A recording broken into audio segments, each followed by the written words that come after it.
ଆଜି ହେଉଛି ଦଶହରା। ମା ମୋର ବରଷେ ପରେ ଆସିଛି। ସେ ଆଉ ମୁଁ ପ୍ରଥମ ଥର କରି ଭୁବନେଶ୍ୱର ମେଢ଼ ବୁଲିବାକୁ ଯାଇଥିଲୁ। ମୁଁ ନୂଆ ନୂଆ ଗାଡ଼ି ଚଲାଇବା ଜାଣିଥିଲି, ପୁଣି ତାକୁ ବସେଇ। ନୟାପଲ୍ଲୀ, ସିଆର୍ପି, ରସୁଲଗଡ଼ର ମେଢ଼ ବୁଲିବା ପରେ ଆମେ ଷ୍ଟେସନ ବଜାର ମଧ୍ୟ ଗଲୁ। ମାଆଙ୍କୁ ଦେଖିବାକୁ ଭକ୍ତଙ୍କ ସୁଅ ଛୁଟିଥିଲା।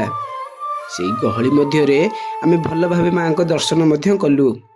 ସନ୍ଧ୍ୟା ଟିକେ ଟିକେ ହେବାରେ ଲାଗିଲାଣି। ସେ କହିଲା, ଚାଲ ଯିବା ହାରି, ରାତି ହୋଇଯିବ, ଘର ଲୋକେ ଜାଣିଯିବେ। ଘରକୁ ଫେରିବା ପାଇଁ ମୋର ଜମା ଇଚ୍ଛା ନଥିଲା। ତାର ମଧ୍ୟ ସେଇ ଅବସ୍ଥା, କିନ୍ତୁ କହିପାରୁନଥିଲା।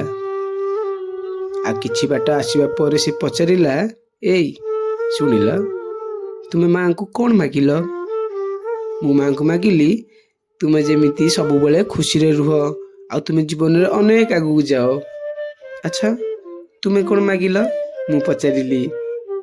ମୁଁ ମାଗିଲି, ତୁମେ ଯେମିତି ଭଲ ପାଠ ପଢ଼ି ଭଲ ଚାକିରିଟିଏ କର, ଭଲ ମଣିଷଟିଏ ହୁଅ, ଆଉ ଜୀବନରେ ଅନେକ ସଫଳତା ହାସଲ କର।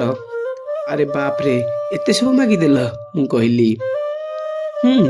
ଆହୁରି ମଧ୍ୟ ଅଛି। ଆଚ୍ଛା, ଆହୁରି ଅଛି? କୁହ ତ କ'ଣ ସବୁ? ମୁଁ ପଚାରିଲି।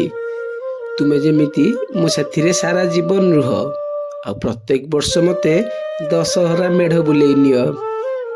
ମା କ'ଣ ଏତେ ସବୁ ଇଚ୍ଛା ପୂରଣ କରିବେ? ମୁଁ ହସିକରି କହିଲି। ହଁ, କରିବେନି କାହିଁକି? ମୋ ମା ମୋର ପ୍ରତ୍ୟେକ ଇଚ୍ଛା ପୂରଣ କରେ, ସେ କହିଲା। ଆଚ୍ଛା, ଶୁଣ ତ।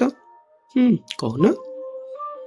ତୁମେ ମୋତେ ପ୍ରତ୍ୟେକ ବର୍ଷ ମେଢ଼ ବୁଲେଇ ନେବ ନା ନାହିଁ କହିଲ? ଆଉ ଆଜି ହେଉଛି ଦଶହରା।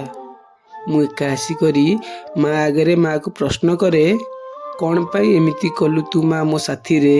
ମାଗିଥିଲି ତାକୁ ମୁଁ ତୋ ପାଖରେ, ଛଡ଼େଇ ନେଲୁ ତାକୁ ମୋ ଆଖି ଆଗରେ। ଲୁହ ଭିଜା ଆଖି ନେଇ ଆସେ ତୋ ପାଖକୁ ପ୍ରତ୍ୟେକ ବର୍ଷ। ଲୁହ ଭିଜା ଆଖି ନେଇ ଆସେ ତୋ ପାଖକୁ ପ୍ରତ୍ୟେକ ବର୍ଷ। କାଳେ ଆସିଥିବ ସେ ତା ଛୁଆ ସାଥିରେ, ଦେଖିପାରନ୍ତି ତାକୁ ଟିକେ ଶେଷ ଥର ପାଇଁ ନିଜ ଆଖିରେ।